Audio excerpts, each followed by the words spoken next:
আজি মনোনয়ন দাখিলৰ অন্তিম দুদিন সামগ্ৰী সমষ্টিৰ কংগ্ৰেছৰ প্ৰাৰ্থী তানজিল হুছেইনৰ মনোনয়ন দাখিল যাত্ৰাত দেখা গ'ল হাজাৰ হাজাৰ লোকৰ সমাগম। আজি মনোনয়ন দাখিল কৰাৰ সময়ত তানজিল হুছেইনক সংগ দিয়ে পিতৃ তথা সাংসদ ৰকিবুল হুছেইনে। মনোনয়ন দাখিল কৰি সাংসদ পুত্ৰ তথা সামগ্ৰী সমষ্টিৰ ভাৰতীয় জাতীয় কংগ্ৰেছ দলৰ মনোনীত প্ৰাৰ্থী তানজিল হুছেইনৰ মন্তব্য, সামগ্ৰী কংগ্ৰেছৰ জয় এইবাৰ নিশ্চিত।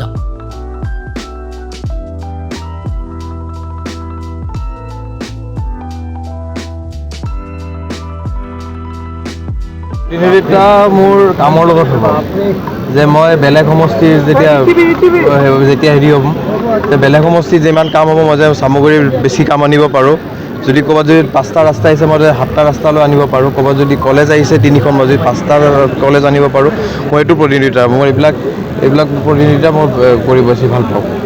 আৰু আজি মনোনয়ন দাখিল কৰা হ'ল, এতিয়া নিৰ্বাচনী প্ৰচাৰ আপোনাৰ দেখা পাইছে যে লাষ্ট 3টা দিনত AGP BJPৰ কিমান নেতা যোৱাকালি আমাৰ কংগ্ৰেছ দলত যোগদান কৰিছে।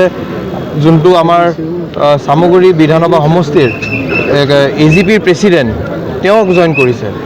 তাৰ আগত কৰিছিলে আমাৰ কিমান BJP নেতাই কৰি আছে। এতিয়াও যোগাযোগত আছে AGP BJP UDFৰ চব নেতা আহিব আৰু ইয়াত কামৰ ৰাজনীতি হ'ব। এইবিলাক বেয়া ৰাজনীতি নচলে, কামৰ ৰাজনীতি চলে। এইটো মই নাজানো, এইটো মই নাজানো।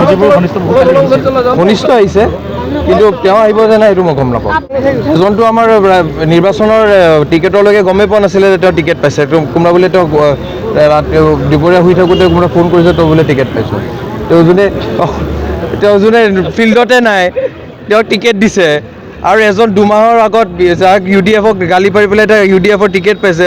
বাকী আৰু মই কি ক'ম, আপোনালোকে কথা ক'ব। আৰু আজি আপোনাৰ সন্তোষিত যে যোৱা 13টা মাহ যিদৰে তেওঁলোকে এটা অসহ্য যন্ত্ৰণাত ভুগিছিল, আজি ৰকিবুল হুছেইনৰ কথা কয় আপোনালোকে।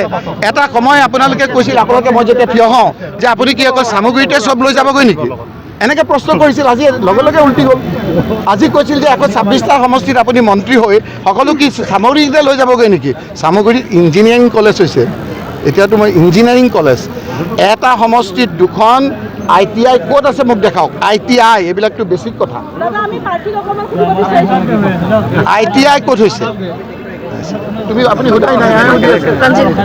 মই পাৰ্টি নহয়, ক'ব গ'লে সঁচা কথা ক'ব গ'লে বেয়া নাপাব, আপুনিতো মোৰ ঘনিষ্ঠ আছে। নিৰ্দলীয় প্ৰাৰ্থী হিচাপে আপুনি কেতিয়াবা ইফাল সিফাল কৰে বেলেগ কথা। আপুনি মোক মইতো দেখাই দিম কেনেকৈ ঘনিষ্ঠ আছিল, প্ৰমাণ আছে। কেতিয়াবা ঘনিষ্ঠ থাকে, কেতিয়াবা ঘনিষ্ঠ নাথাকে। নিৰ্দলীয় প্ৰাৰ্থী হিচাপে প্ৰতিনিধিত্ব ঘনিষ্ঠটো আপুনিও আছিল। নিৰ্দলীয় প্ৰতিনিধি হিচাপে আমিতো সাংবাদিক ঘনিষ্ঠ থাকিলেও ইফাল সিফাল কৰিব পাৰে। নিৰ্বাচন প্ৰতিনিধিত্ব নকৰে। নিৰ্বাচনৰ কথা কোৱা নাই, ব্যক্তিগত সম্বন্ধ আপোনালোকে ঘনিষ্ঠ সম্বন্ধ সাংবাদিকৰ ৰাজনীতিত থাকিব পাৰে। কিন্তু আমি এটা কথা মোৰ লগত কালি আছিল, আজি ৰিজাইন দি হিমন্ত বিশ্ব শৰ্মাৰ মন্ত্ৰীসভাৰ সদস্যগৰাকীৰ কথা আপুনি ৰাইজৰ দলৰ যে মিত্ৰতা আছে আপোনালোকৰ আছে না, আমি সেইটো বাতৰি কৰিছোঁ। কলিয়াবৰ কেশৱমহন্তৰ সৈতে অসন্তুষ্টি হৈছে, আমি সেয়া বাতৰি কৰিছোঁ। যদি আপুনি কয় যে অগপ আৰু বিজেপি মই মোৰটো ক'ম, আপুনি আপোনাৰটো ক'ব। মই কওঁ যে আপোনাৰ লগততো মোৰ সম্বন্ধ ভাল আছিল। যদি মোৰ লগত থকা কোনোবা সোঁহাতখনো যদি কংগ্ৰেছৰ এগেইনষ্টে কৰিছে, আপোনাৰ সোঁহাতটো বাদ দিছোঁ। মই সোঁহাতখন কাটিম। আপোনাৰ লগত সম্পৰ্ক ভাল বেয়া বাদ দিছোঁ, কিন্তু তেওঁ কংগ্ৰেছৰ প্ৰাৰ্থীত্ব বিচাৰিছিলে আৰু আজি তেওঁ নিৰ্দলীয় হিচাপে তেওঁ আজি ইয়াৰ মনোনয়ন দাখিল কৰিছে। ৰাইজৰ লগত অলপ মিত্ৰতা হৈছে। এইসকলক আপোনালোকে বুজাই পেলাই পুনৰ প্ৰত্যাহাৰ কৰিবলৈ ক'ব নে এইসকল আমি শেষ বিন্দুলৈকে আমি চেষ্টা কৰিম। আপুনি এইটো ভাল কথা কৈছে, শেষলৈকে চেষ্টা কৰিম। আৰু যদি সেই চেষ্টাত আমি বিফল হওঁ, আমি শেষ বিন্দু থকালৈকে তেওঁৰ বিৰোধিতা কৰিম।